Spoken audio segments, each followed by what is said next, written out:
Na-try nyo na ba yung iHalo Crunch Ube Ice Cream? Kung hindi pa, nandito ako ngayon sa Espresso 21 sa Unionville sa Markham. Espresso 21 is a cozy cafe restaurant na dedicated sa quality Arabica coffee at authentic Italian dishes at pastries. Pero ang pinunta ko dito is itong iHalo Crunch Ube Ice Cream. iHalo Crunch is a popular Filipino-owned dessert spot in the GTA. Famous for their Asian-inspired soft serve at signature pitch black charcoal cones. Sobrang viral yung goth ice cream nila sa social media. Pero nandito ako ngayon para itry itong ube. Given nga na lahat ng purple sa paningin ko is appetizing, automatic na yung ube ice cream yung una kong itatry. Sobrang creamy, rich yung ube flavor at may nice crunch sa cone.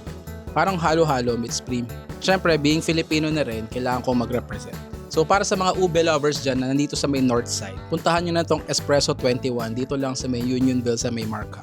Promise, ito talaga yung pinakamasarap na ube soft serve ice cream na natry ko. So kayo, natry nyo na ba to? Comment down below.